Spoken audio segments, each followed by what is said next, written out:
Bismillahirrahmanirrahim. Assalamualaikum warahmatullahi wabarakatuh.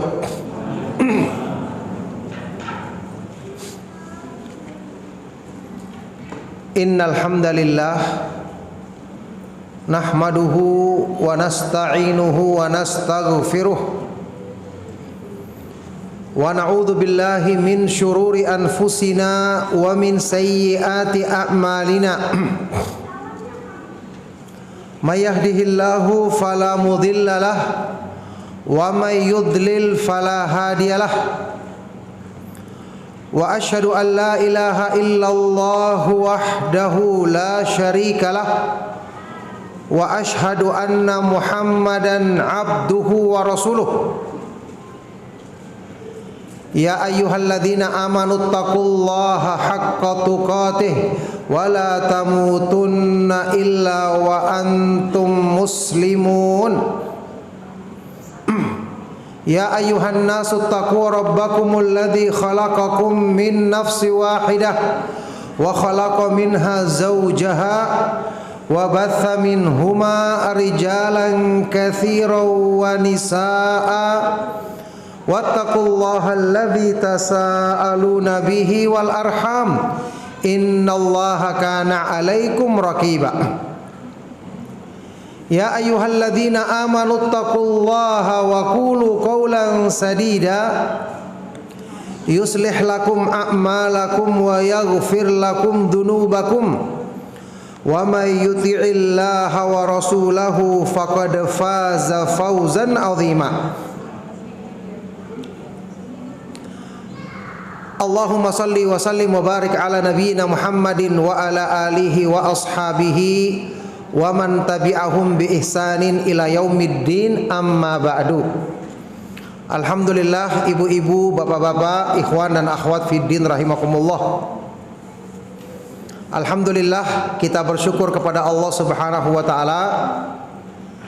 Di siang hari ini kita dipertemukan di masjid yang mubarak, yang penuh berkah ini, Masjid Baitur Razzaq, ya.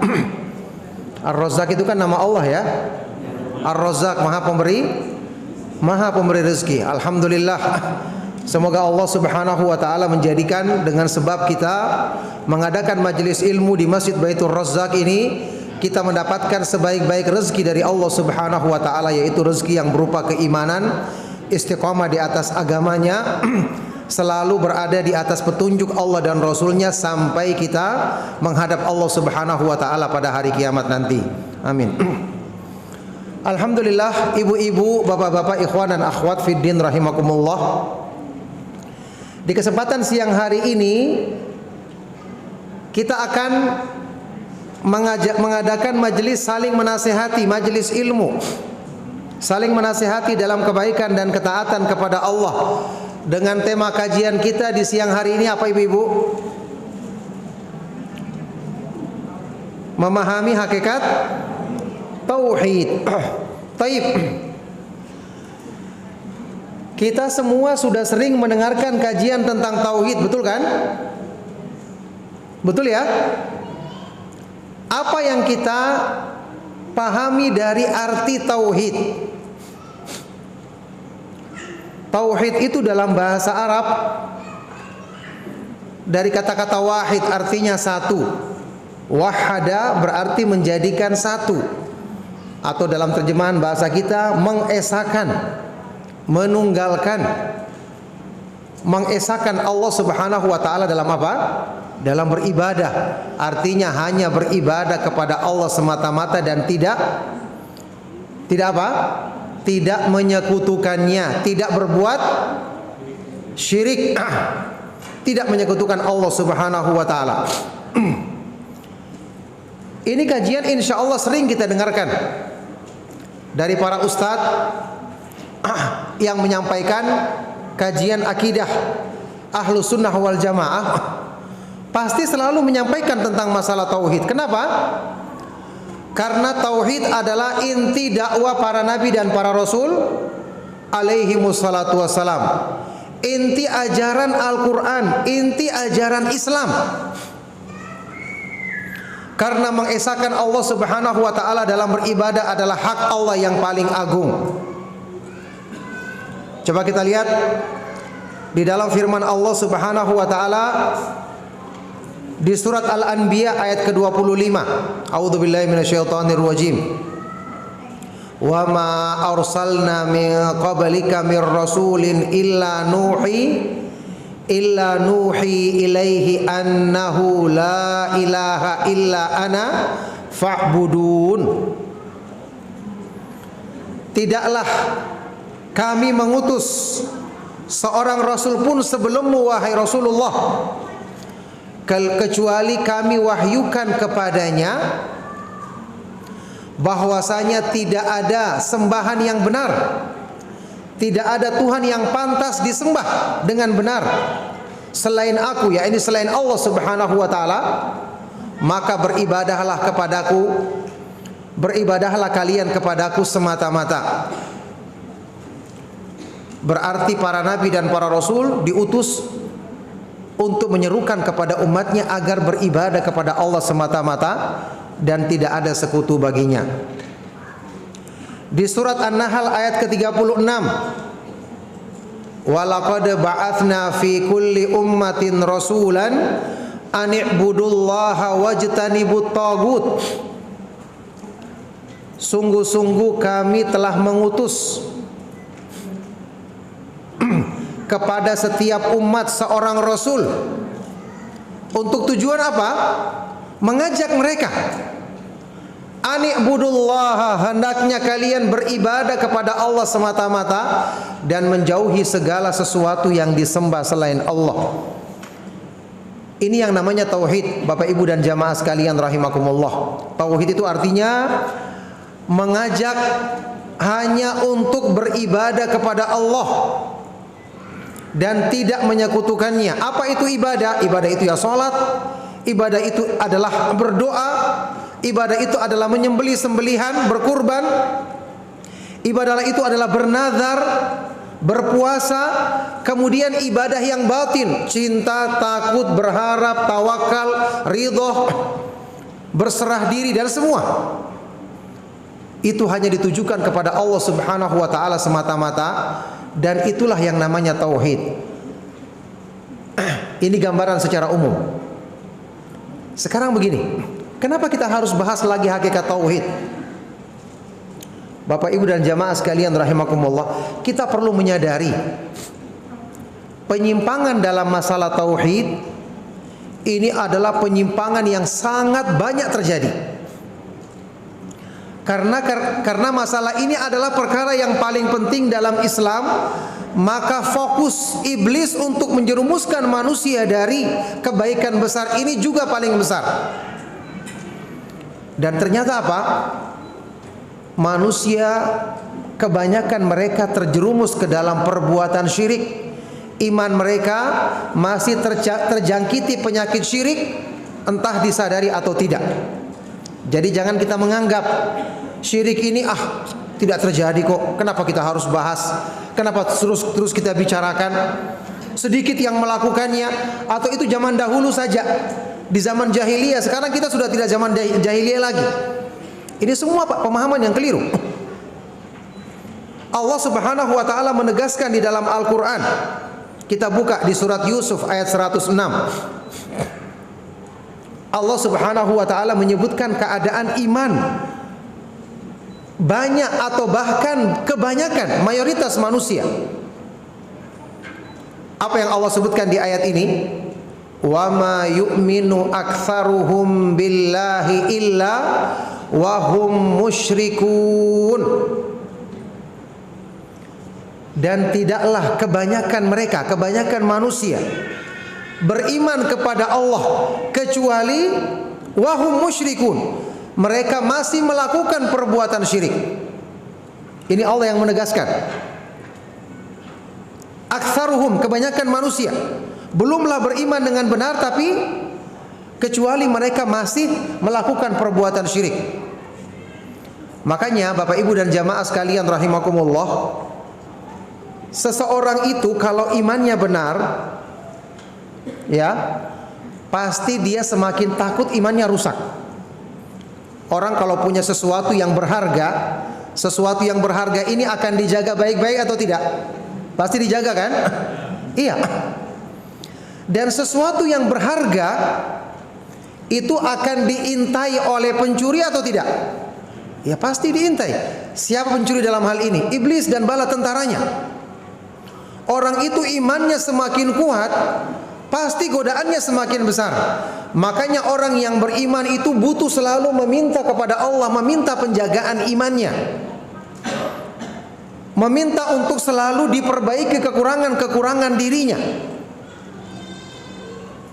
Jadi kalau ada orang yang sudah kenal agama, merasa imannya baik, dia tenang-tenang saja. Ah, saya sudah aman, iman saya tidak mungkin goyah. Ini menunjukkan orang ini tidak paham agama. Para sahabat radhiyallahu taala anhum ajmain, iman mereka sempurna. Bersamaan dengan itu mereka selalu berlindung kepada Allah dari sebab-sebab yang mengurangi kesempurnaan iman atau mendangkalkan iman atau bahkan merusak, membatalkan iman. Dicontohkan oleh para ulama, bahkan disebutkan di dalam kitab Tauhid yang ditulis oleh Syekh Muhammad bin Abdul Wahhab rahimahullah ta'ala, ada bab khusus, babul khawfi minasyirki, bab takut akan terjerumus ke dalam perbuatan syirik. Ya, karena perbuatan syirik ini godaan syaitan untuk menjerumuskan manusia ke dalamnya sangat gencar. Kita tahu Bapak Ibu dan jamaah sekalian rahimakumullah, di dalam Al-Quran itu Nabi Ibrahim alaihi salatu wassalam, yang merupakan bapaknya para nabi alaihi salatu wassalam, ya, nabi-nabi dari kalangan Bani Israel, Nabi Ishak, Yakub, Nabi Yusuf, Nabi Musa, semua adalah keturunannya. Kemudian keturunannya juga adalah Nabi Ismail. Kemudian setelah itu tentu Nabi kita yang mulia Nabi Muhammad sallallahu alaihi wasallam. Nabi Ibrahim ini dalam Al-Quran itu sikap-sikapnya, ucapannya, perbuatannya selalu dijadikan contoh tauhid, dijadikan sebagai simbol tauhid. Sampai-sampai Allah Subhanahu wa taala memerintahkan kepada Nabi Muhammad sallallahu alaihi wasallam, "Tsumma auhayna ilaika anittabi' millata Ibrahim hanifa wa ma kana minal musyrikin." Kemudian kami wahyukan kepadamu wahai Rasulullah, untuk hendaknya kamu mengikuti agama Nabi Ibrahim yang selalu lurus, cenderung kepada tauhid, dan dia tidak termasuk orang-orang yang melakukan perbuatan syirik. Sekarang ya, di antara semua rasul, nabi dan rasul alaihi wassalatu wassalam, semua jelas hamba-hamba Allah yang paling mulia. Tapi hanya dua di antara mereka, ya, pertama yang dipilih menjadi ulul azmi minar rusul adalah lima rasul alaihi wassalatu wassalam. Itu siapa? Nabi Nuh alaihi wassalatu wassalam. Kemudian siapa?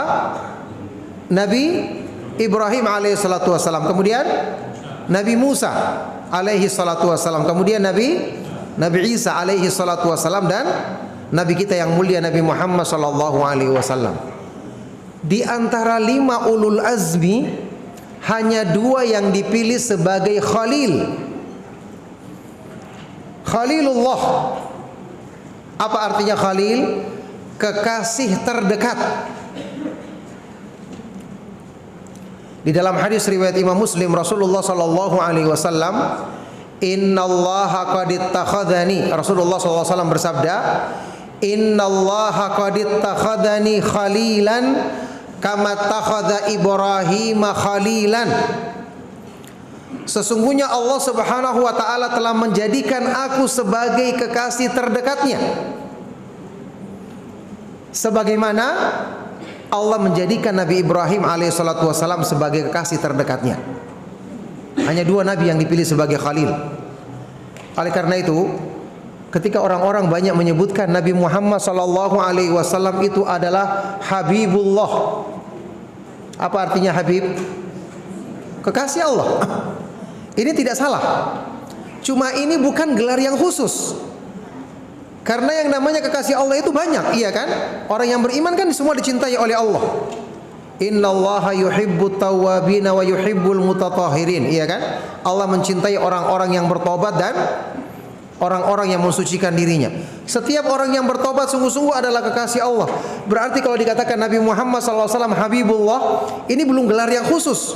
Tapi kalau dikatakan Nabi Muhammad SAW adalah Khalilullah, ini baru khusus, karena Khalil ini lebih tinggi tingkatannya dibandingkan Habib, dibandingkan kekasih Allah. Ini kekasih yang terdekat. Yang jelas, sekarang pertanyaannya, kenapa dua Nabi yang mulia ini dijadikan oleh Allah Subhanahu wa taala sebagai kasih terdekatnya? Pasti karena masalah apa? Kekuatan agama mereka, iya kan?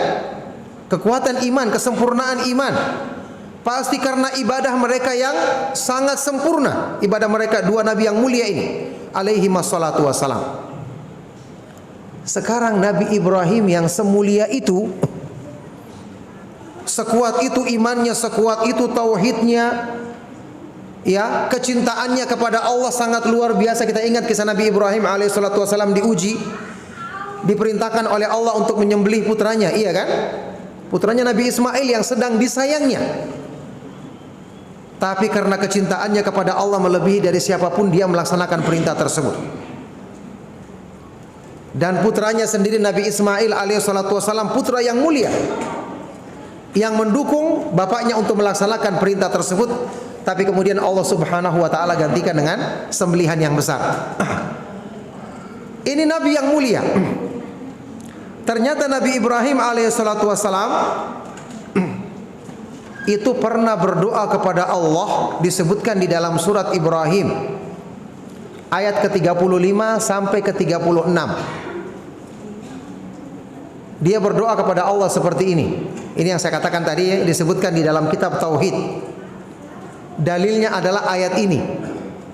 Orang yang beriman itu harus memiliki rasa takut akan terjerumus ke dalam perbuatan syirik. Supaya apa? Dia berlindung kepada Allah dan meminta penjagaan dari Allah. Jadi jangan merasa tenang. Karena orang yang semulia Nabi Ibrahim berlindung kepada Allah dari perbuatan syirik, padahal dia adalah orang yang sempurna dalam menegakkan tauhid dan menjauhi perbuatan syirik, sampai dipuji dalam ayat-ayat Al-Quran. Apa doanya Nabi Ibrahim? Disebutkan di dalam surat Ibrahim ayat 35 36. Dia berdoa kepada Allah seperti ini. Wajnubni wa baniya an na'budal asnam. Ya Allah, jauhkanlah diriku dan anak-anakku, keturunanku dari menyembah kepada berhala. Padahal Nabi Ibrahim ini yang paling kuat dalam menghancurkan berhala-berhala di kalangan kaumnya. Kita tahu kisah Nabi Ibrahim alaihissalatu wassalam sampai dilemparkan ke dalam api, tapi kemudian Allah menyelamatkannya. Dia berdoa kepada Allah, Pak, ya Allah, jauhkanlah diriku dan anak-anakku dari menyembah berhala. Sekarang kita tanya ibu-ibu, ada nggak yang pernah berdoa seperti ini? Bapak-bapak, ada yang pernah berdoa seperti ini? Masya Allah, iman kita dibandingkan iman Nabi Ibrahim sangat jauh. Tapi karena iman beliau benar, maka beliau berlindung dari perbuatan syirik, dosa yang paling dimurkai oleh Allah. Sementara kita merasa aman-aman saja. Berarti kita yang salah. Ya. Jadi wajnubni wa baniya an na'budal asnam. Ya Allah, jauhkanlah diriku dan anak-anakku dari menyembah berhala. Ayat berikutnya masih doanya Nabi Ibrahim. Apa kata beliau? Rabbi innahunna adlalna katsiran minan nas. Wahai Rabbku, ya Allah, sesungguhnya berhala-berhala ini menjerumuskan, menyesatkan banyak manusia. Jadi jangan menyangka penyembahan kepada berhala itu sedikit. Atau dengan kata lain, jangan mengira syirik itu terjadinya sedikit di zaman sekarang. Hanya di zaman jahiliyah banyak terjadi. Ini keliru. Dan kita harus ingat Bapak Ibu dan jamaah sekalian rahimakumullah, justru di akhir zaman, karena zaman kita ini jauh dari zaman keemasan Islam. Zaman Rasulullah sallallahu alaihi wasallam diutus, ini sebaik-baik zaman pemahaman dan pengamalan Islam tentu saja. Kemudian zaman para sahabat, 3 generasi yang utama, tabi'in, tabi'ut tabi'in. Kita semakin jauh. Berarti kebenaran justru semakin asing. Tauhid makin banyak orang tidak mengenalnya, hanya mengucapkannya. Sekarang contoh saja, mungkin Bapak Ibu jamaah sekalian mengetahui kalimat la ilaha illallah. Kalimat la ilaha illallah, masih banyak orang muslim, apalagi orang-orang awam, itu kalau ditanya apa arti la ilaha illallah, sebenarnya pengertiannya tidak salah, tapi bukan inti maknanya. Apa yang mereka artikan la ilaha illallah? Tidak ada Tuhan selain Allah. Ini tidak salah kalimat ini, tetapi tidak menyentuh inti maknanya. Harusnya la ilaha illallah itu artinya tidak ada Tuhan yang disembah dengan benar selain Allah. Kenapa? Karena kalau mengakui pencipta, Tuhan yang menciptakan alam semesta ini hanya Allah, orang musyrik itu mengakuinya. Banyak kita buka di dalam ayat Al-Quran. Ya, orang-orang musyrik ditanya, wala in sa'altahum man khalaqas samawati wal arda la yaqulunna Allah. Kalau ditanyakan kepada mereka siapa yang menciptakan langit-langit dan bumi, mereka akan menjawab Allah. Siapa yang memberikan rezeki, siapa yang mengatur, mereka semua menjawab Allah.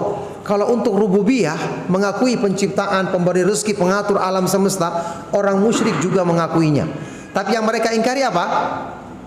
Konsekuensi dari itu yaitu, kalau kita tahu Allah pencipta satu-satunya, pemberi rezeki satu-satunya, yang bisa mendatangkan kebaikan satu-satunya, menjauhkan kita dari segala bentuk keburukan satu-satunya, berarti harusnya hanya Dia yang disembah satu-satunya. Hanya Dialah tempat kita bersandar satu-satunya, tempat kita meminta satu-satunya, tempat kita berlindung, tempat kita menyerahkan segala hajat dan kebutuhan kita, hanya Dia satu-satunya. Ini yang mereka tidak akui. Sehingga yang benar dari makna kalimat la ilaha illallah, ilah itu artinya al-ma'bud. Tidak ada sembahan yang benar selain Allah. Tidak ada Tuhan yang berhak disembah dengan benar selain Allah Subhanahu wa taala semata-mata, dan tidak ada sekutu baginya. Nah, di sini setelah kita pahami gambaran umum ini, saya ingin masuk kepada pembahasan kita. Hakikat tauhid. Hakikat tauhid. Bapak-bapak, ibu-ibu, ikhwan dan akhwat fiddin, jamaah sekalian rahimakumullah. Sekarang saya mau tanya, agama Islam yang diturunkan oleh Allah dengan petunjuk yang sempurna, petunjuk yang indah, petunjuk yang lengkap, semua kebaikan-kebaikan Allah turunkan dalam agama ini. Makanya diutusnya Rasulullah sallallahu alaihi wasallam sebagai karunia terbesar bagi umat manusia. Ya. Kalau dikatakan Islam ini sebagai karunia terbesar, maka berarti orang yang mengamalkan Islam itu senang dan bahagia atau justru menderita? Kira-kira yang mana? Orang yang mengamalkan Islam, rajin beribadah, imannya benar, kira-kira dia harusnya menderita, sengsara, atau bahagia dan senang? Yang mana kira-kira? Bahagia dan senang, betul kan? Karena ini adalah karunia. Apalagi ini adalah wujud rahmat Allah yang sempurna. Allah Subhanahu wa taala menyebutkan orang yang beriman dan beramal soleh itu akan mendapatkan kebaikan dan kebahagiaan hidup yang hakiki. Ya. Di dalam Al-Qur'an Allah Subhanahu wa taala berfirman, Man 'amila shalihan min dzakarin aw untha wa huwa mu'minun falanuhyiyannahu hayatan thayyibatan wa lanajziyannahum ajrahum bi ahsani ma kanu ya'malun. Barang siapa yang mengamalkan amalan soleh dari laki-laki, dari kalangan laki-laki maupun perempuan, dalam keadaan dia beriman, apa balasannya? Sungguh-sungguh kami akan berikan untuknya kehidupan yang indah, kehidupan yang penuh kebahagiaan di dunia dan di akhirat nanti. Sungguh-sungguh kami akan berikan balasan yang lebih baik daripada apa yang mereka kerjakan di dunia.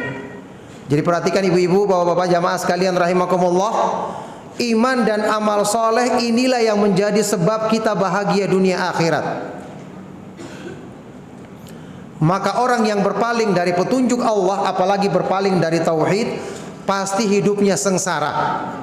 Wa man a'rada an dzikri fa inna lahu ma'isyatan dhanka wa nahsyuruhu yaumal qiyamati a'ma. Dan barang siapa yang berpaling dari peringatanku, kata Allah, dari petunjukku, maka dia akan merasakan penghidupan yang sempit di dunia, dan di hari kiamat nanti dia akan dibangkitkan dalam keadaan buta. Naudzubillah min dzalik. Sekarang ibu, bapak-bapak, jamaah sekalian rahimakumullah, tauhid itulah yang mengajarkan kita, menjadikan kita hidup bahagia. Tauhid ini yang menjadikan hati kita dipenuhi dengan keindahan. Kalau kita memahami hakikatnya. Sekarang Bapak Ibu dan jamaah sekalian rahimakumullah, manusia itu diciptakan oleh Allah Subhanahu wa taala dengan hati yang merupakan yang Allah jadikan sebagai tempat menampung kebaikan. Dan hati ini memiliki perhiasan. Perhiasannya itu adalah iman. Pernahkah kita mendengar Rasulullah sallallahu alaihi wasallam berdoa kepada Allah meminta perhiasan yang paling didambakan oleh hati, yaitu perhiasan iman. Di dalam hadis yang sahih yang diriwayatkan dalam Musnad Imam Ahmad,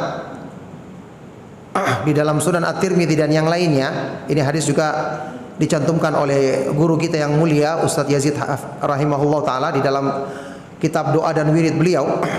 Ya, Rasulullah SAW pernah berdoa seperti doa yang panjang. Di bagian akhir beliau berdoa, Allahumma zayyinna bizinatil iman waj'alna hudatan muhtadin. Ya Allah, hiasilah diri kami dengan perhiasan iman, dan jadikanlah kami sebagai orang-orang yang selalu mendapatkan dan mengikuti petunjuk-Mu. Perhiasan itu indah atau tidak? Pasti indah kan? Sesuatu yang menghiasi. Dan iman itu hakikatnya adalah tauhid. Berarti kalau kita memiliki tauhid yang benar, harusnya kita mengamalkan agama ini dengan indah. Kalau kita mengamalkan agama ini dengan indah, berarti kita akan semangat menjalankannya atau cepat bosan menjalankannya? Kira-kira yang mana? Semangat terus atau bosan? Semangat. Sekarang saya mau tanya sama Bapak Ibu dan kita, termasuk sama diri saya sendiri, kita tanyakan. Sekarang kalau kita amalkan agama, apakah betul-betul semangat terus atau sering bosannya, sering capeknya? Kalau kita disuruh baca Al-Quran 2 jam, kita betah apa tidak? Hah? Kalau kita disuruh melaksanakan sholat malam sampai 2 jam, kaki kita terasa pegal atau tidak? Terasa pegal. Nabi Muhammad SAW, kata Aisyah radhiyallahu taala anha, salat di malam hari hatta tatafattarat qadamahu, sampai bengkak kedua kakinya. Saking panjangnya ayat yang dibaca, tapi beliau tidak merasa sakit, merasa capek, karena kenikmatan di hati ketika mendekatkan diri kepada Allah mengalahkan apa yang dirasakan oleh kakinya. Sallallahu alaihi wasallam. Ini yang saya katakan tadi, Bapak Ibu dan jamaah sekalian.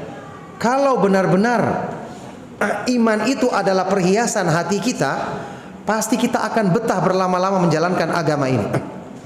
Sekarang kita lihat bukti. Para nabi dan para rasul, mereka itu ketika beribadah kepada Allah, bukan hanya semangat, tapi berlomba-lomba dan bersegera. Berlomba-lomba dan bersegera.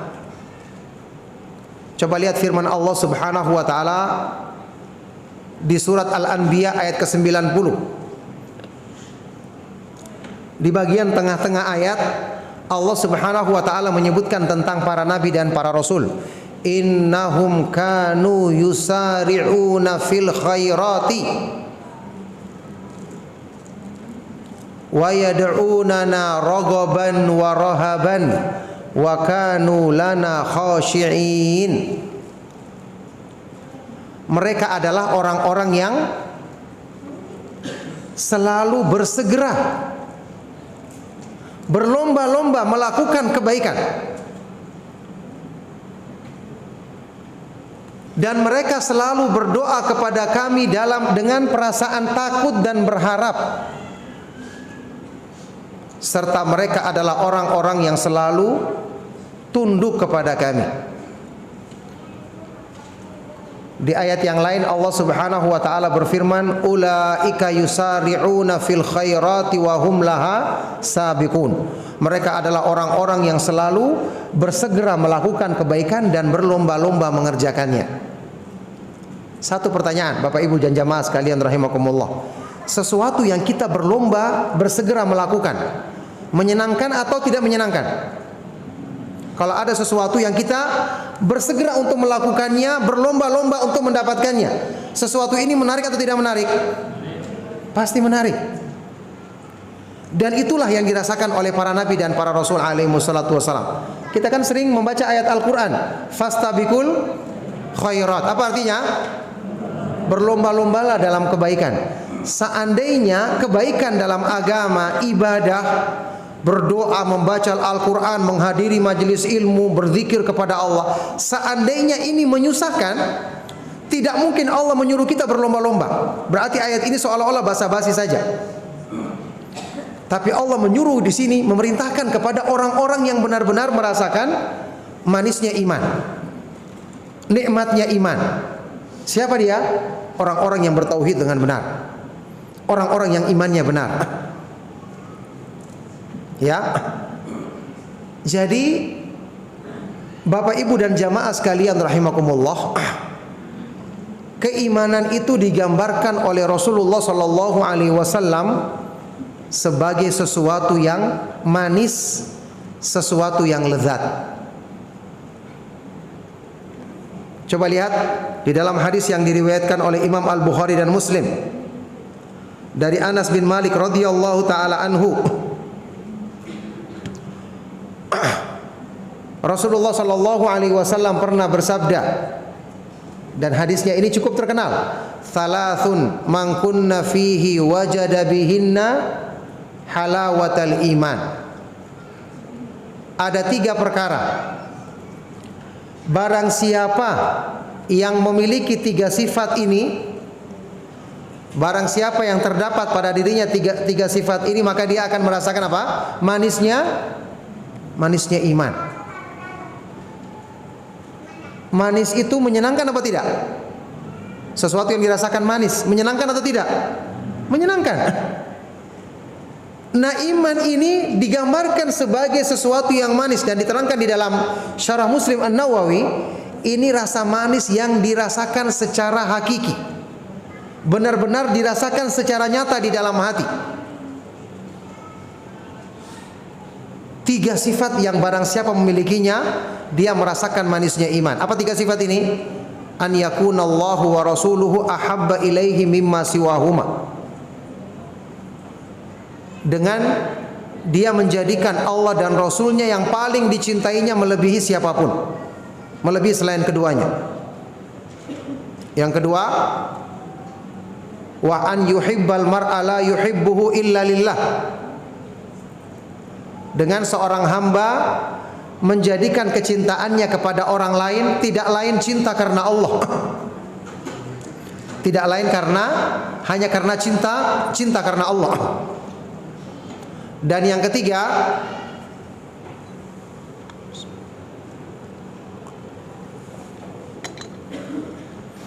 wa an yakraha an ya'uda fil kufri ba'da id anqadhahu Allahu kama yakrahu an yukdhafa finnar.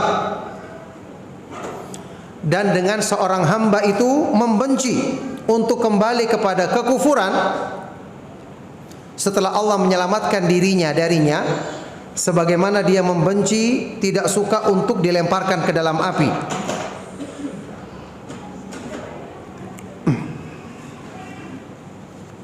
Ini hadis yang menyebutkan tentang hakikat iman itu manis. Orang yang beriman melaksanakan sholat itu nikmat. Makanya Rasulullah SAW ketika sholat malam, kata Aisyah tadi, melaksanakannya dengan panjang, membaca berjuz-juz sampai bengkak kakinya. Tapi karena rasa manis dalam iman di dalam hatinya, dia tidak merasakan sakitnya bengkak kaki tersebut. Apalagi cuma pegal-pegal biasa. Ya, makanya Rasulullah SAW dalam hadis yang sahih dalam Musnad Imam Ahmad dan Sunan An-Nasai mengatakan tentang salat, wa ju'ilat qurratu aini fis shalah, dijadikan kesejukan hatiku ketika aku menunaikan salat. Penghibur bagi jiwa orang yang beriman adalah ketika melaksanakan salat. Dalam hadis yang sahih lainnya disebutkan Nabi SAW menghadapi masalah sebesar apapun, faza'a ila shalah, beliau segera melakukan salat. Karena hati manusia, hati orang yang beriman ketika dekat dengan Allah, itulah ketenangan yang luar biasa yang akan dirasakannya, menggantikan semua keresahan dan kegundahannya. Inilah makna tauhid yang sesungguhnya. Ada satu hadis lagi yang menyebutkan tentang gambaran nikmatnya iman. Hadis yang diriwayatkan dalam Sahih Muslim dari sahabat yang mulia Al-Abbas bin Abdul Muttalib radhiyallahu taala anhu, paman Rasulullah sallallahu alaihi wasallam. Dia berkata, sami'tu Rasulullah sallallahu alaihi wasallam yaqul, aku pernah mendengar Rasulullah sallallahu alaihi wasallam bersabda, dzaqa ta'mal iman, akan merasakan lezatnya iman, nikmatnya iman. Orang yang ridha kepada Allah sebagai Rabb-Nya, dia ridha hanya menerima dan hanya gembira, menjadikan Allah Subhanahu wa taala sebagai sembahannya satu-satunya. Dia tidak ridha kepada sembahan atau persekutuan kepada Allah.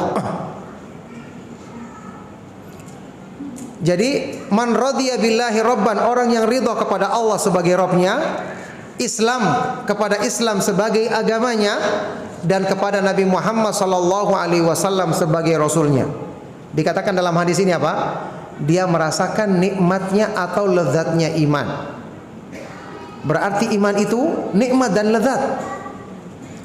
Sesuatu yang nikmat dan lezat itu menyenangkan atau tidak?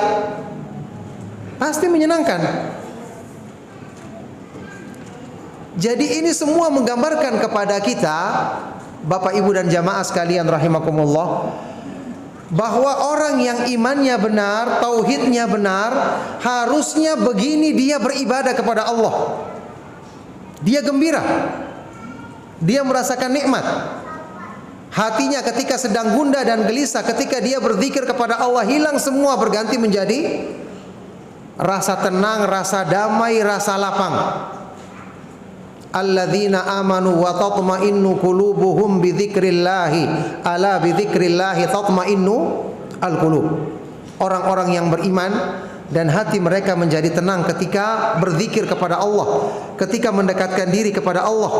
Ketahuilah, hanya dengan berzikir atau mendekatkan diri kepada Allah, hati manusia menjadi tenang. Nah, inilah gambaran ibadah dan iman yang sesungguhnya. Sekarang Bapak Ibu dan jamaah sekalian rahimakumullah, jadi apa hubungannya semua ini dengan tauhid? Hubungannya semua ini dengan tauhid, kita harus ingat Bapak Ibu dan jamaah sekalian rahimakumullah, tauhid itu yang tadi sudah kita jelaskan di awal adalah beribadah kepada Allah semata-mata dan tidak menyekutukannya. Bagaimana kita mewujudkan ibadah kepada Allah semata-mata? Ya, kita bisa mewujudkannya dengan kita memahami dulu sekarang apa makna ibadah. Apa makna ibadah? Ibadah itu disebutkan oleh Imam Ibnu Qayyim rahimahullah taala, hakikat maknanya adalah ibaratun amma yajma'u kamalal hubbi wa kamalad dhulli lillah. Sesuatu yang menghimpun kesempurnaan cinta dan sikap merendahkan diri yang utuh kepada Allah. Jadi kita harus ingat jamaah sekalian rahimakumullah, ibadah itu Allah turunkan, Allah syariatkan bukan karena Allah butuh untuk diibadahi. Kita semua yakin kan Allah itu Maha Agung, Maha Tinggi, Maha Besar, Maha Sempurna, semua sifat-sifatnya, betul kan? Maka Dia tidak butuh kepada ibadah kita. Orang semua mengamalkan ketaatan, tidak menambah sedikit pun kemuliaan Allah. Orang semua berbuat maksiat, tidak mengurangi sedikit pun dari kekuasaannya. Jadi orang melaksanakan ketaatan, siapa yang mendapatkan manfaatnya? Dia sendiri, iya kan? Orang yang berbuat maksiat, siapa yang dirugikan? Dirinya sendiri. Allah tidak akan rugi. Ibadah itu Allah turunkan karena kita butuh kepada ibadah. Hidup kita tidak akan sempurna, kebahagiaan tidak akan kita rasakan kalau tanpa beribadah kepada Allah. Makanya agama Islam ini adalah hajat terbesar bagi hati manusia untuk mengetahuinya, memahaminya dan mengamalkannya. Nah, sekarang tadi ibadah. Ibadah itu ternyata harus menghimpun kesempurnaan cinta. Berarti orang yang melaksanakan ibadah tidak boleh dengan membenci ibadah itu, merasa ibadah itu beban. Ini tidak benar. Karena ibadah itu disyariatkan oleh Allah dan Allah itu maha indah, maha tinggi dan maha sempurna sifat-sifatnya. Berarti yang pertama kali kita harus kenal adalah sifat-sifat kesempurnaan Allah, supaya kita mencintai Allah. Dan mencintai Allah inilah yang merupakan inti daripada tauhid, inti daripada keimanan kepada Allah. Nah, sekarang permasalahan tadi, permasalahan kenapa banyak orang yang menjalankan ibadah dia merasa malas-malasan? Intinya satu, karena mereka tidak cinta kepada Allah.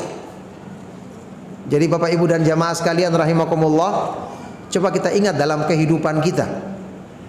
Kalau kita lakukan sesuatu dengan cinta, ada rasa butuh, pasti kita akan senang. Pasti kita akan betah berlama-lama.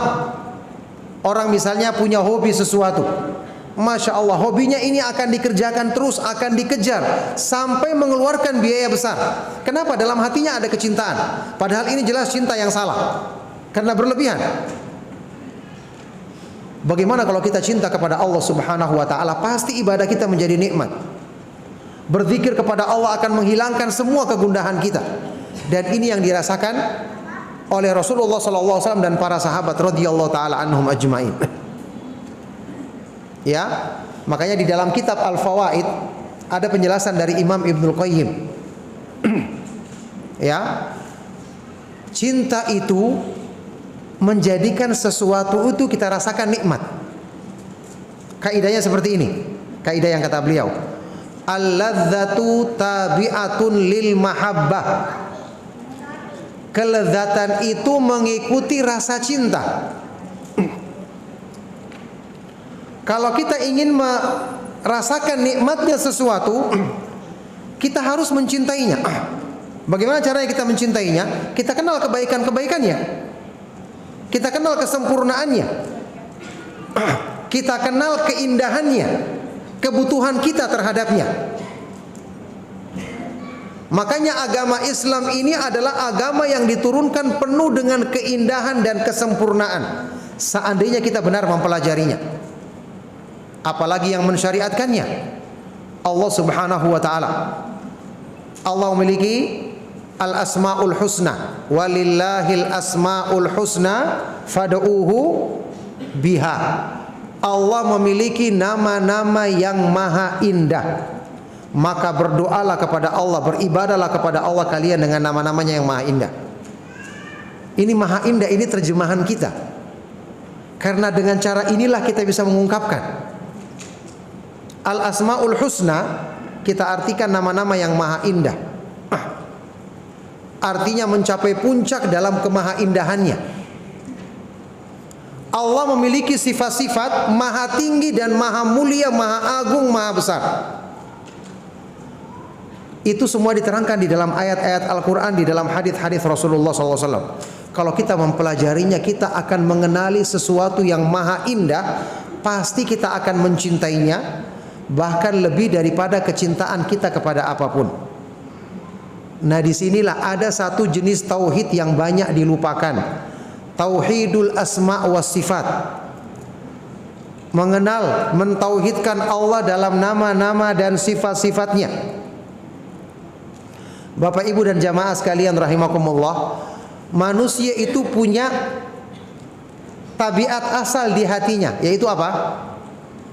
Pasti dia mencintai keindahan, mencintai kesempurnaan, iya kan? Manusia kalau kita melihat pemandangan yang indah, kita senang apa tidak? Senang, betah. Kita berlama-lama. Melihat sesuatu fasilitas yang indah, yang sempurna, yang menarik, kita suka. Padahal ini cuma keindahan dunia yang terbatas. Bagaimana kalau kita mengenal yang maha indah, yang semua keindahan di dunia adalah ciptaannya? Di mana kita mengenal keindahan ini? Di dalam ayat-ayat Al-Quran. Baca tentang sifat-sifat Allah, nama-namanya yang maha indah, ini adalah mayoritas isi Al-Quran. Ya, sebagai contoh dan gambaran saja, Bapak Ibu dan jamaah sekalian pernah belajar tentang akidah Ahlus Sunnah wal Jamaah. Kenikmatan tertinggi yang dirasakan oleh orang-orang yang beriman, yang menjadi penghuni surga. Semoga Allah Subhanahu wa taala menjadikan kita semua termasuk dalam golongan penghuni surga dengan rahmat dan karunia-Nya, amin. Apa kenikmatan tertinggi yang dirasakan oleh orang-orang yang beriman di surga? Apa ibu-ibu? Kenikmatan apa itu? Apa kenikmatan makan buah-buahan atau tinggal di istana, atau kenikmatan bertemu dengan bidadari bagi laki-laki dan juga bagi perempuan bertemu dengan suami-suaminya yang baik dan sangat menarik? Apa kenikmatan tertinggi di surga? Adalah melihat wajah Allah.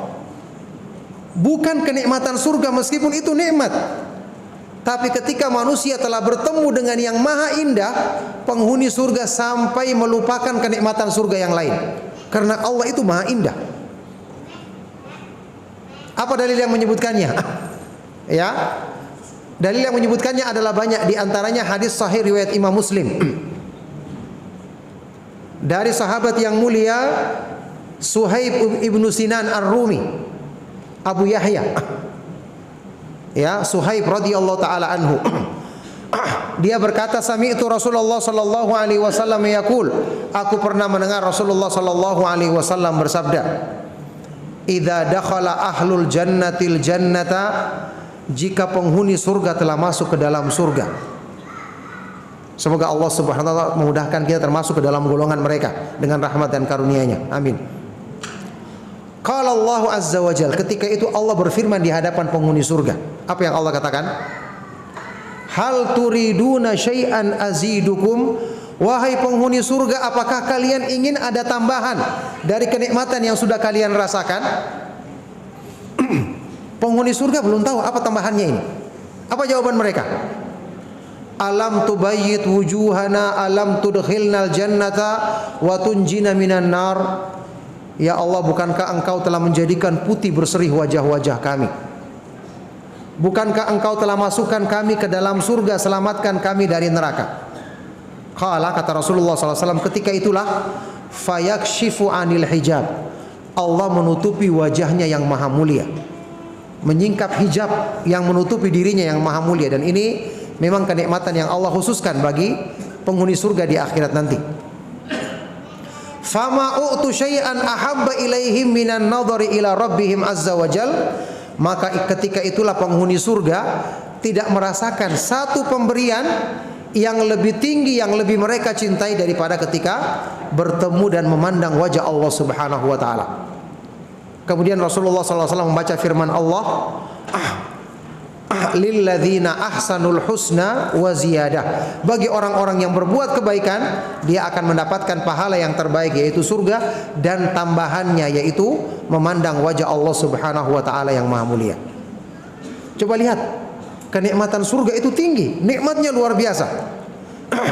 Tapi ketika manusia bertemu dengan Allah yang maha indah, yang maha sempurna sifat-sifatnya, kenikmatan lain pun akan dikalahkan.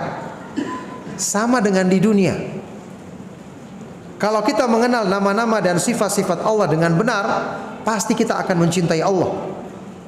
Ya, karena Allah Subhanahu wa taala sifat-sifatnya maha indah dan maha sempurna. Tabiat asal manusia pasti mencintai keindahan, kesempurnaan, dan Allah memiliki bagian yang sempurna dari semua itu. Yang kedua, manusia itu secara tabiat asal akan mencintai pihak yang banyak berbuat baik kepadanya. Sekarang di dunia ini, di antara semua manusia yang dekat dengan kita, yang paling kita cintai siapa? Ibu dan bapak kita, iya kan? Kenapa? Pertimbangannya apa kira-kira?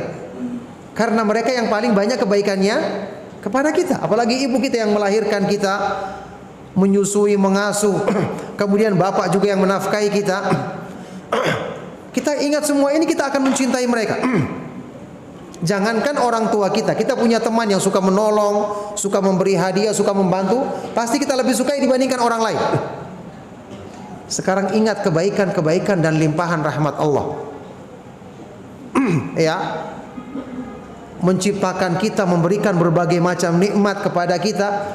Satu saja, ibu kita tidak akan sayang kepada kita kalau bukan karena Allah masukkan kasih sayang di dalam hati mereka. Dan sesayang-sayangnya orang tua kita, apakah dia bisa memasukkan hidayah, mengenal Islam, mencintai Islam kepada kita? Tidak bisa.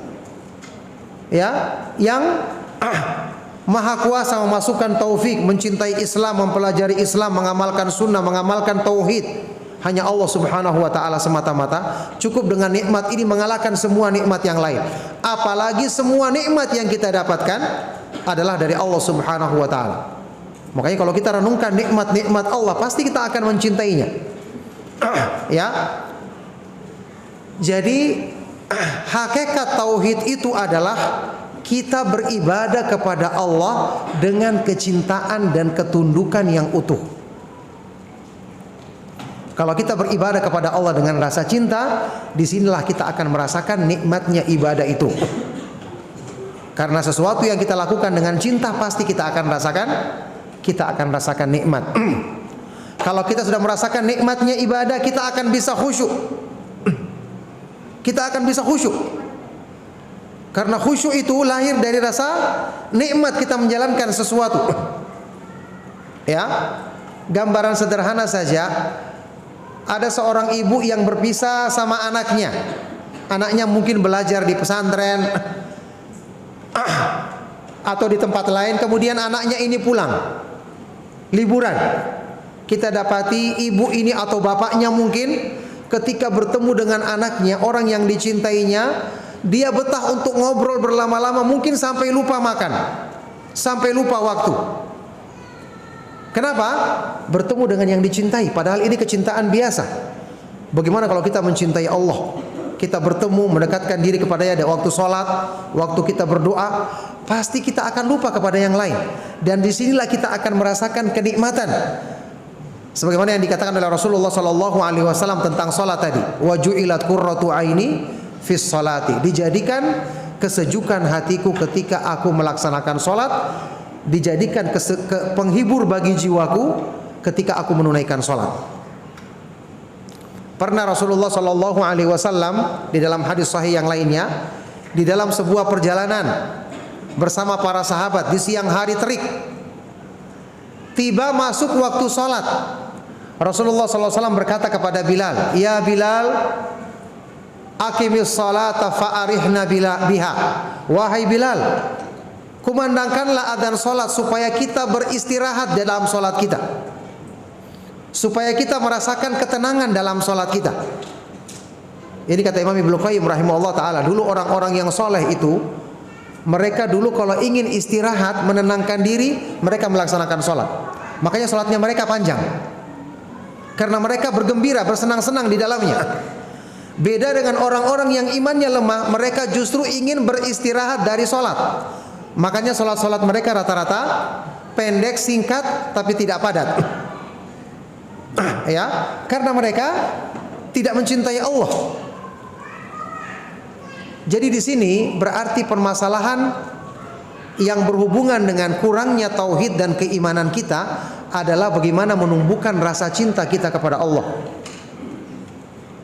Berarti kita harus lebih banyak mengenal Allah, mengenal kemahaindahan nama-namanya dan kemahasempurnaan sifat-sifatnya. Oleh karena itu, jamaah sekalian rahimakumullah, saya sering menganjurkan dalam pengajian kita, ada kitab yang ditulis oleh guru kita, Syekh Abdul Razak bin Abdul Muhsin Al-Badr, yang pernah berapa kali ceramah di Istiqlal. Beliau punya buku atau kitab yang sangat baik untuk kita bisa usahakan kita baca agar kita mengenal Allah, untuk menumbuhkan rasa cinta kita kepada Allah dengan kecintaan yang benar, yaitu kitab Fiqhul Asma'il Husna. Fikih Asma'ul Husna, ini ada terjemahannya, bahkan beberapa penerbit yang menerjemahkannya. Ini buku yang sangat bermanfaat untuk kita baca, karena dengan sebab ini kita akan mengenal Allah. Ya, sesuatu yang kita tidak kenal pasti kita benci. Orang Arab mengatakan, man jahila syai'an adahu. Barang siapa yang tidak mengenal sesuatu, dia akan membencinya. Makanya orang Indonesia bilang, tak kenal maka tak sayang. Ini benar ungkapan ini. Ya, kalau kita ingin mencintai sesuatu, kita harus mengenalnya. Allah Subhanahu wa taala itu maha indah. Kita hanya kenal secara umum. Kita harus paham rincian kemahaindahan nama-nama dan sifat-sifat Allah. Bagaimana luasnya limpahan rahmat dan kebaikannya. Bagaimana ketika Allah menimpakan ujian dan cobaan kepada kita, ada hikmah kebaikan yang sangat besar, yang dengan itu kita akan mensyukuri nikmat Allah Subhanahu wa taala dan selalu memujinya dalam semua keadaan kita. Ini kalau kita semakin mengenal nama-nama dan sifat-sifat Allah, ini akan semakin menjadikan kita cinta kepada Allah, selalu memuji dan menyanjungnya dalam semua keadaan kita. Dan inilah yang akan menjadi sebab kesempurnaan tauhid, keimanan dan penghambaan diri kita kepada Allah Subhanahu wa taala. Semua merupakan tiang utama penopang iman, cinta, takut dan berharap. Ini 3 sifat. Ini semua kita tumbuhkan dengan kita mengenal nama-nama Allah Subhanahu wa taala yang maha indah dan sifat-sifatnya yang maha tinggi. Makanya Imam Ibnu Qayyim rahimahullah taala pernah berkata, man arafallaha bi asma'ihi wa sifatihi wa af'alihi ahabbahu la mahalata. La mahalata. Barang siapa yang mengenal Allah dengan nama-namanya yang maha indah, sifat-sifatnya yang maha tinggi, perbuatan-perbuatannya yang maha terpuji, maka dia pasti akan mencintai Allah. Di tempat yang lain, beliau juga Imam Ibnu Qayyim rahimahullah taala berkata, akmalun nasi ubudiyatan al-muta'abbidu lillahi bi jami'il asma'i was sifatil lati yattali'u 'alaihal bashar. Orang yang paling sempurna ibadahnya kepada Allah adalah orang yang beribadah kepada Allah dengan mengenal kandungan nama-nama dan sifat-sifat Allah Subhanahu wa taala. Oleh karena itu, jamaah sekalian rahimakumullah, ingat, ibadah kepada Allah kita wajib lakukan, tapi harus dengan rasa gembira, bukan dengan terpaksa. Harus dengan rasa cinta dan senang. Maka ini kita tumbuhkan sekali lagi dengan kita mengenal Allah Subhanahu wa taala, kemahaindahan nama-namanya dan kemahasempurnaan sifat-sifatnya, yang ini merupakan petunjuk yang paling banyak disebutkan di dalam Al-Qur'an. Saya katakan tadi kita bisa merujuk untuk memahami masalah ini di kitab yang ditulis oleh Syekh Abdul Razak tadi, kitab Fiqhul Asmaul Husna, yang sudah tersebar di negeri kita dan juga sudah diterjemahkan dalam bahasa kita. Maka barakallahu fikum, itulah hakikat tauhid yang ingin saya jelaskan, dan inilah yang banyak dilanggar oleh manusia karena mereka mungkin ada yang beribadah kepada Allah tapi dengan malas-malasan, dengan perasaan berat. Maka tidak mungkin ya, kalau hati kita benar, hati kita sehat, itu gambarannya persis seperti anggota badan kita. Sekarang tubuh manusia kalau sehat, kondisi fisiknya prima, dihadapkan padanya makanan yang lezat, dia akan senang atau tidak? Dihidangkan makanan yang enak, dia akan makan atau tidak? Makan. Tapi coba makanan enak, minuman yang lezat bawa ke rumah sakit, kasihkan kepada pasien-pasien yang sedang sakit, dimakan atau tidak? Tidak. Yang salah siapa? Makanannya atau orangnya? Orangnya yang salah, karena organ tubuhnya tidak berfungsi dengan baik. Nah, gambaran tentang iman, ibadah, berzikir kepada Allah, membaca Al-Quran, berdoa, lebih nikmat dibandingkan makanan dan minuman yang lezat tersebut, seandainya hati kita sehat. Jadi kalau kita baca, kenapa para nabi, para sahabat radhiyallahu taala anhum ajmain, para nabi alaihi wassalatu wassalam, kenapa kalau mereka itu beribadah kayak tidak mau berhenti-berhenti? Kenapa kalau mereka sholat malam betah berdiri berlama-lama? Padahal manusia biasa kalau berdiri lama-lama pasti kakinya pegal, iya kan? Tapi ternyata jawabannya sesuatu yang membikin kaki kita pegal, kalau ada di hati yang kita cintai, kita akan betah melakukannya. Sekarang orang melakukan ini dalam urusan dunia. Coba kita lihat contoh ya, dalam urusan dunia. Kalau ada misalnya disebutkan di sebuah tanah lapang, di lapangan akan ada pembagian uang, masing-masing orang mendapatkan 20 juta. Dilaksanakan pembagian uang ini jam 10 siang. Kira-kira orang mulai ngumpul jam berapa? Mungkin ada yang bermalam di situ, iya kan? Kemudian berdiri berjam-jam, mereka akan betah atau tidak? Betah. Kenapa? Kecintaannya kepada dunia dominan di hatinya. Ternyata bisa dia berdiri berlama-lama pegal, tidak terasa karena mengharapkan uang yang dikasih tersebut. Ini gambaran dalam urusan dunia. Kalau ini bisa dalam urusan dunia, padahal kecintaan kepada dunia tidak mungkin akan melebihi kecintaan kepada Allah. Bagi orang-orang yang beriman, berarti orang yang beriman kalau dia mengenal Allah dengan benar, pasti dia akan tekun menjalankan ibadah, pasti dia akan rajin membaca Al-Quran. Sampai sahabat yang mulia Utsman bin Affan radhiyallahu taala anhu berkata, "Lau tahurat qulubuna lama syabi'at min kalamillah." Seandainya hati kita bersih, maka pasti dia tidak akan pernah merasa bosan untuk terus membaca ayat-ayat Al-Quran, membaca firman-firman Allah Subhanahu wa taala. Oleh karena itu, kita mengenal Allah, memperbaiki rasa cinta kita, ketakutan kita, pengharapan kita, dan pengagungan kita kepada Allah. Ini yang akan menjadikan ibadah kita lebih bernilai dan lebih menjadi sebab penghibur dan penyejuk hati kita. Maka inilah hakikat tauhid. Dan tentu menjelaskan masalah ini butuh penjelasan yang panjang karena banyak sisi-sisi yang harus dibahas.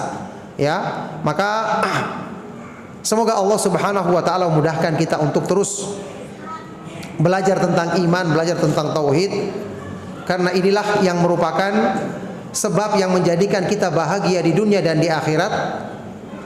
Ya, orang yang telah merasakan nikmatnya beribadah kepada Allah di dunia, dialah yang akan merasakan nikmatnya bertemu dan memandang wajah Allah Subhanahu wa taala di akhirat nanti.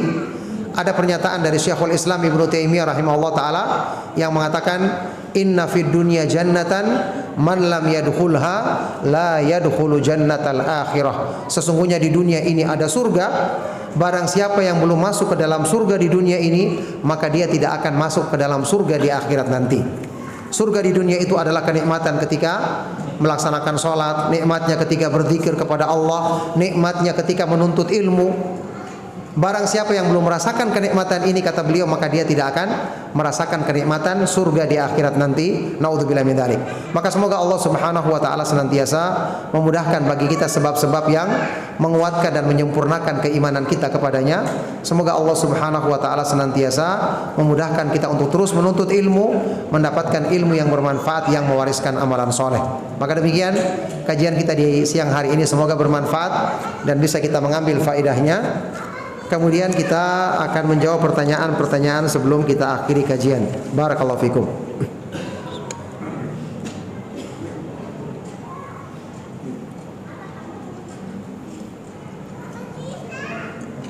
Alhamdulillah. Ya. Ini ada pertanyaan buat jamaah. Hadiahnya mendapatkan buku doa dan wirid tulisan Ustadz kita, Ustadz Yazid bin Abdul Qadir Jawas rahimahullah ta'ala wa ghafara lahu. Ada dua pertanyaan.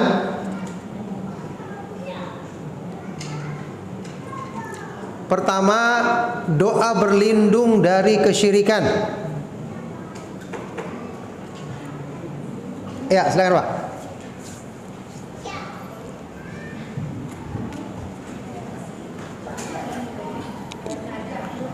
Bismillahirrahmanirrahim. Allahumma inni a'udzubika an usyrika bika wa a'lamu wa astaghfiruka lima a'lamu. Nah, ya. Barakallahu fiik. Jawabannya benar. Allahumma inni a'udzubika an usyrika bika syai'an wa ana a'lamu wa astaghfiruka lima la a'lam. Ya Allah, aku berlindung kepadamu dari melakukan perbuatan syirik dalam keadaan saya mengetahuinya, dan memohon ampun kepadamu dari perbuatan syirik yang aku tidak mengetahuinya. Wa astaghfiruka lima la a'lam. Pertanyaan kedua, berarti ini untuk akhwat, untuk ibu-ibu ya, supaya tidak kalah sama bapak-bapak. Siap. Doa memohon melihat wajah Allah tadi kita sebutkan. Ibu-ibu ada?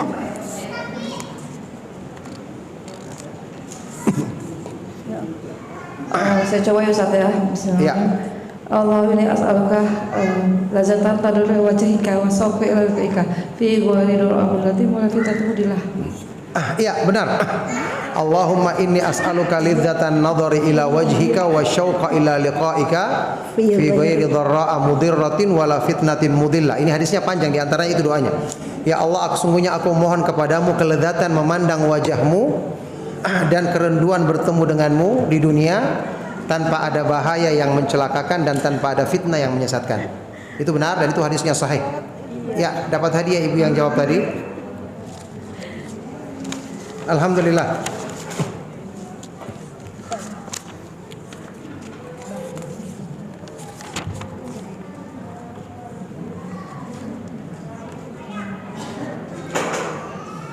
Sesuai dengan syariat, segala penyakit pasti ada obatnya, namun tidak dari yang mengandung kotoran atau najis. Ya, hal-hal yang haram tidak boleh, jelas. Bagaimana dengan kencing onta? Saya pernah melihat orang menawarkan kencing onta untuk obat. Apakah ada dalilnya? Dalilnya hadis sahih. Dalilnya hadis dalam Sahih Muslim. Ibu-ibu ya. Jadi ada satu kabilah namanya kabilah Uraniyin. Ini satu suku. Mereka ini miskin, datang ke Madinah dengan ketidakadaan mereka. Ya, akhirnya Nabi SAW meminta para sahabat mengumpulkan makanan, diberikan kepada mereka. Rupanya mereka ini tidak tahan dengan cuaca Madinah, karena Madinah itu cuacanya cukup ekstrim. Kalau panasnya panas sekali, kalau dingin sekali. Akhirnya mereka sakit, disuruhlah mereka tinggal di pinggiran kota Madinah. Di situ ada unta-unta yang digunakan untuk zakat. Mereka boleh meminum susu unta dicampur dengan kencingnya unta sedikit untuk obat, dan mereka minum dan sembuh dengan izin Allah. Oh, berarti kencing unta tidak najis. Ya. Jadi begini, kencing unta itu tidak najis. yang namanya kotoran atau kencing hewan yang bisa dimakan dagingnya itu tidak najis.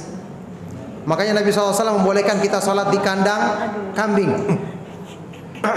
Jadi kotoran ayam, kotoran kambing, kotoran sapi itu tidak najis. Demikian pula kencingnya. Ya tapi jangan dipakai untuk mandi kencing sapi misalnya. Ya jangan ya, karena bau nantinya. Jadi ini tidak najis. Adapun kotoran hewan yang tidak dimakan dagingnya, maka itu yang najis. Ya, di antara dalilnya adalah hadis ini, hadis tentang kencing unta ini tidak najis. Dan ini memang dijadikan sebagai obat dan banyak orang yang mendapatkan buktinya dengan izin Allah Subhanahu wa taala. Kalau tentu ya kita berdoa kepada Allah, bersandar kepada Allah dan melakukan sebab ini ya, maka insya Allah dengan izin Allah Subhanahu wa taala ini menjadi sebab kesembuhan untuk penyakit-penyakit dalam yang kadang-kadang susah disembuhkan dengan pengobatan medis. Nah, baik. Doakan kami para ibu-ibu yang diberikan amanah putra-putri yang banyak dari Allah, jujur mendidik dan menjaga anak-anak di zaman yang ini sangat sulit. Ya, semoga Allah Subhanahu wa taala memudahkan para ibu-ibu dan juga bapak-bapak ya untuk saling tolong menolong dalam mendidik anaknya menjadi sebaik-baik generasi dan menjadi anak-anak yang soleh dan soleha insyaallah.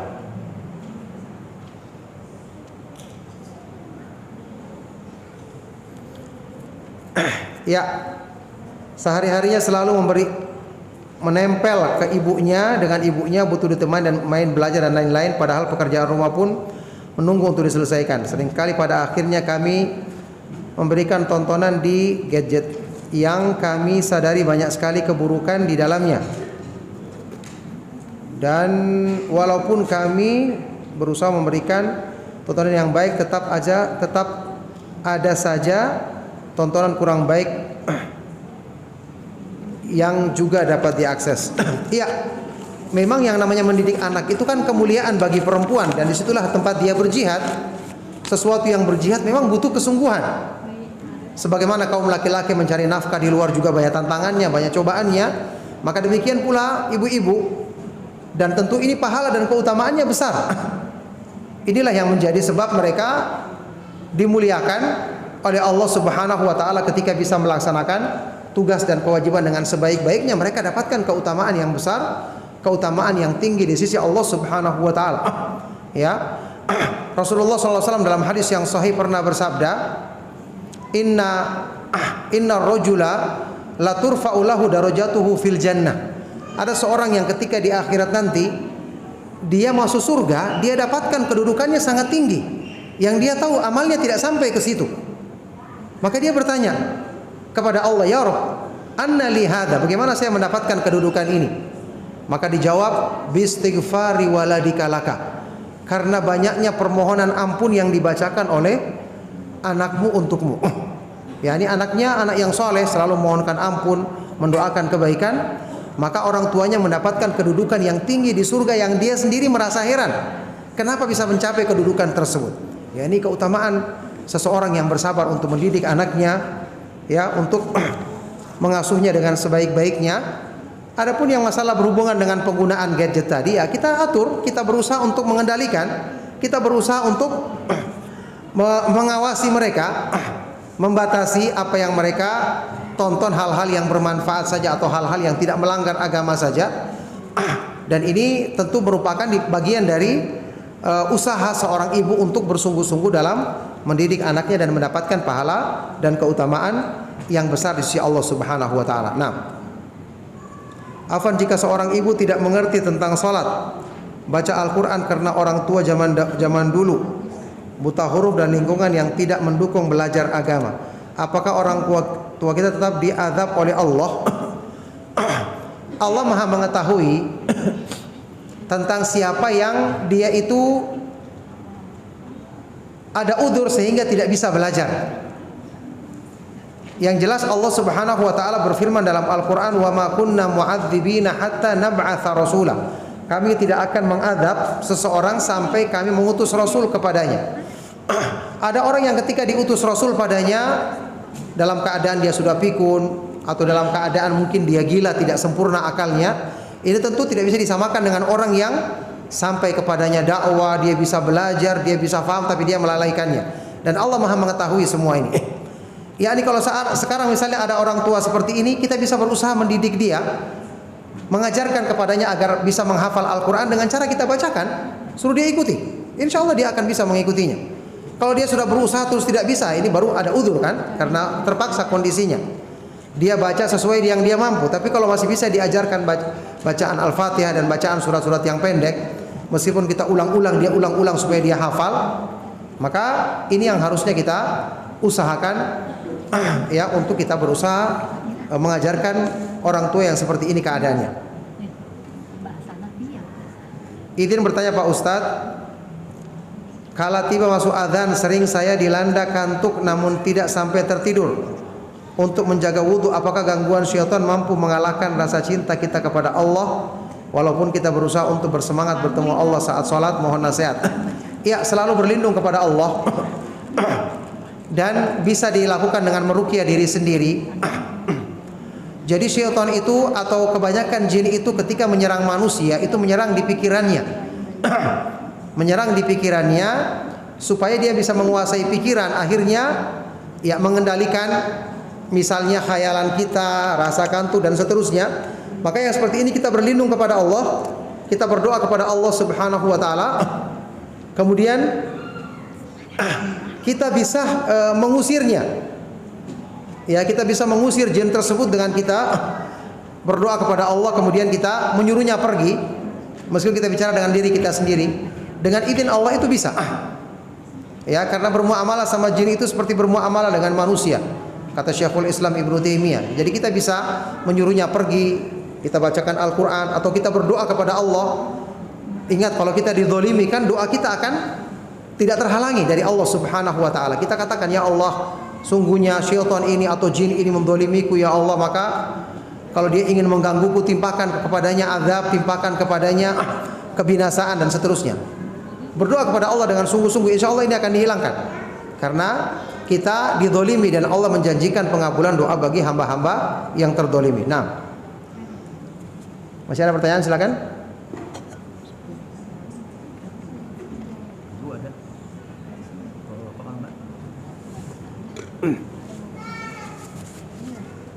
Taib. Kalau sudah, oh silakan. Enggak ada. Satu lagi sih. Tolong mic-nya. Beliau. Oh. Di belakang Bapak itu.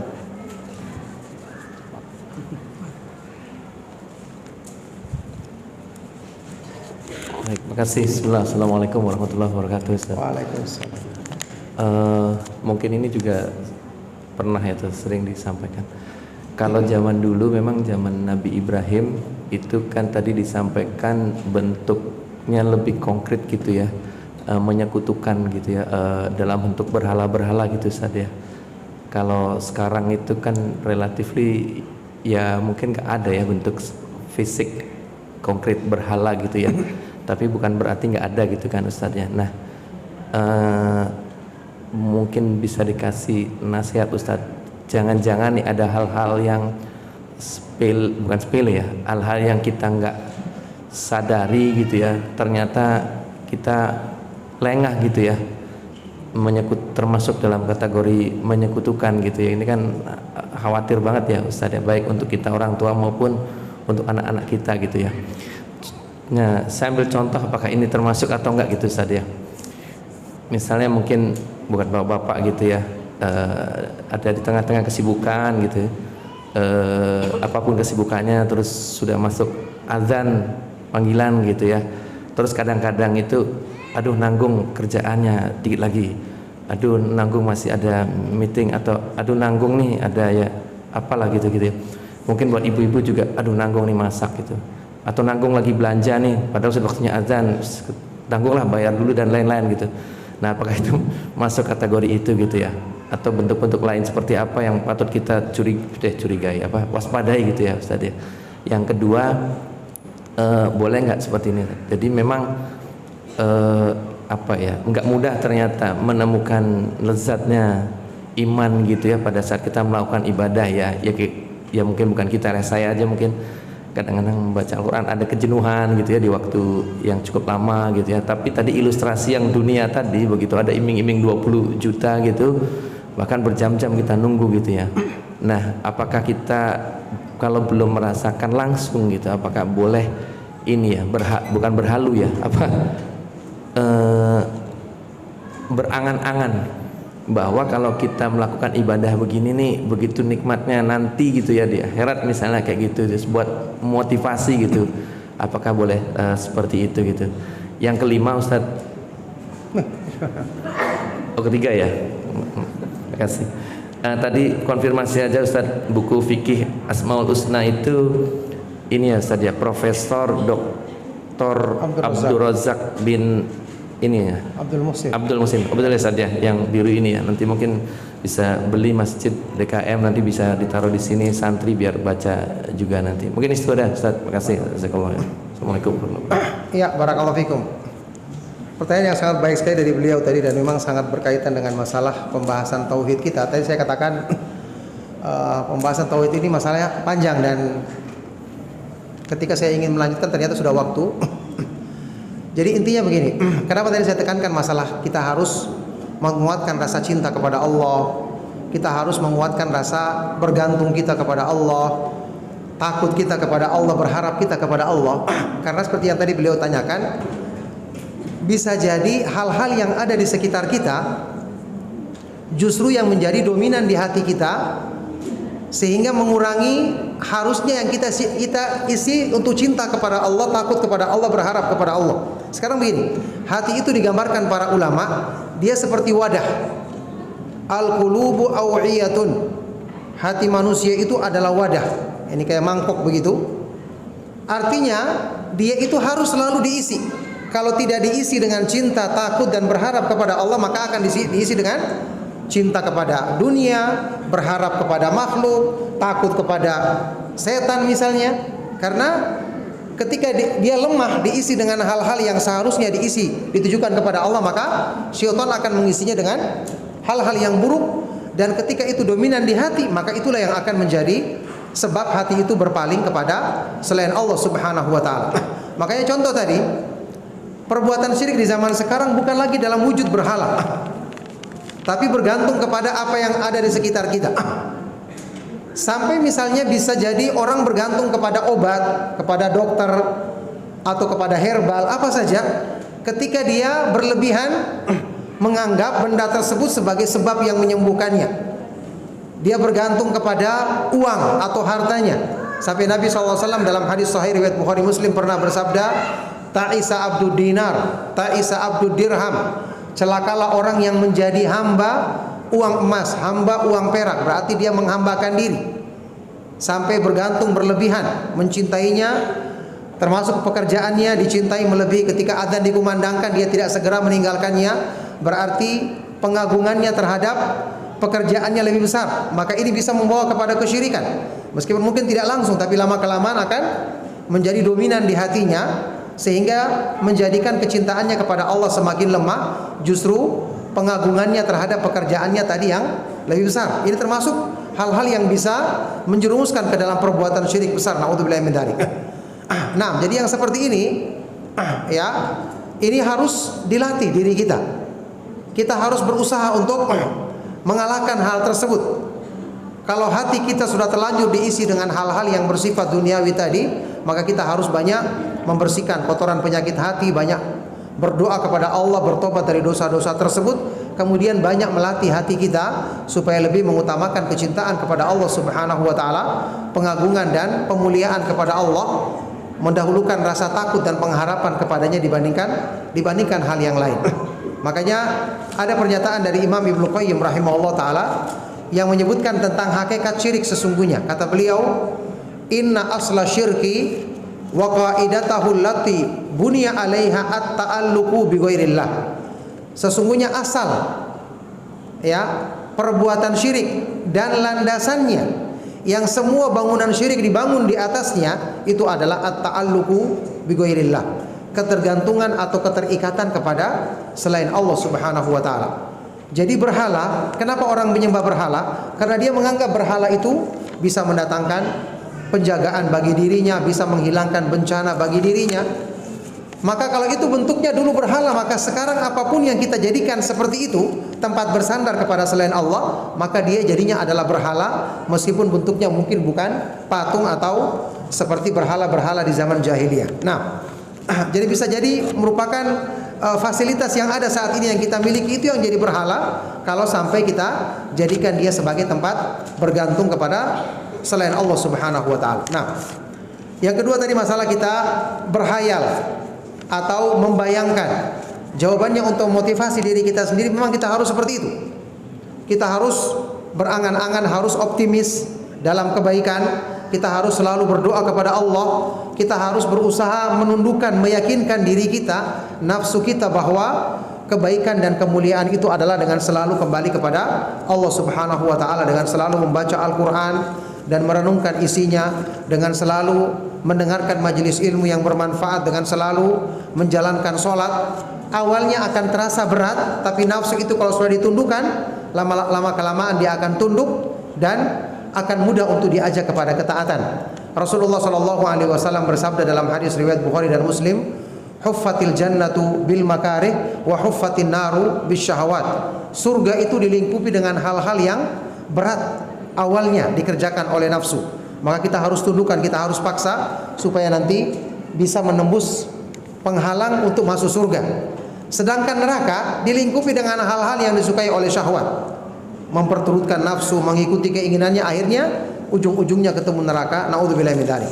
Nah, barakallahu fikum. Ya. Satu lagi pertanyaan ya, yang terakhir. Afwan mau bertanya, ini pertanyaannya masalah keluarga ya, karena pertanyaan mungkin saya baca saja. Suami saya menghancurkan pernikahan kami dengan cara yang keji seperti ini. Jujur anak kaget dan sakit sejadi-jadinya. Bagaimana cara menyembuhkan luka ini dengan cepat? Ustadz, keluarganya sudah marah dan dengan perlakuan dia ke saya yang sudah seperti dia dari nol. Begitupun keluarga saya, tapi kalau dia minta rujuk, apa yang harus saya lakukan? Hati saya sudah terlanjur sakit. Ya, barakallahu fiik. Allah Subhanahu wa taala punya hikmah yang maha sempurna dengan kejadian-kejadian atau musibah yang menimpa kita. Berarti Allah Subhanahu wa taala dia maha mengetahui bahwa ini tidak baik untuk kita, maka Allah Subhanahu wa taala perlihatkan kepada kita. Yang jelas kita istikharah, minta petunjuk Allah Subhanahu wa taala. Ingat, Allah Subhanahu wa taala berfirman di surat Al-Baqarah, wa asa an takrahu syai'an wa huwa khairul lakum wa asa an tuhibbu syai'an wa huwa syarrul lakum wallahu ya'lamu wa antum la ta'lamun. Bisa jadi kamu membenci sesuatu padahal dari situlah arah kebaikanmu, atau bisa jadi kamu menyukai sesuatu padahal dari situlah arah keburukanmu. Allah Maha mengetahui sedangkan kamu tidak mengetahui. Maka berdoalah kepada Allah, minta petunjuknya. Apa yang Allah lapangkan kita, maka insya Allah itulah yang terbaik. Itu yang kita tempuh. Saya tidak tahu persis ini masalahnya masalah apa, sehingga saya tidak bisa menjawab. Kalau itu masalah agama, misalnya dia meninggalkan sholat atau meninggalkan kewajiban, maka tentu yang seperti ini bukanlah perkara yang bisa ditawar-tawar. Kita nasihati, kalau tidak mau ya kita harus pisah dengan orang yang agamanya tidak diperhatikan, apalagi sholatnya. Tapi kalau masalah-masalah dunia yang lainnya, maka ini butuh perincian. Maka yang saya katakan tadi, karena ini juga tidak jelas pertanyaannya, maka berdoalah kepada Allah, minta petunjuknya, salat istikharah. Semoga Allah Subhanahu wa taala berikan petunjuk yang terbaik dalam menjalani masalah ini, dan semoga Allah Subhanahu wa taala memberikan pahala atas kesabarannya dan menggantikan dengan pengampunan dosa-dosa dan kedudukan yang tinggi di sisinya.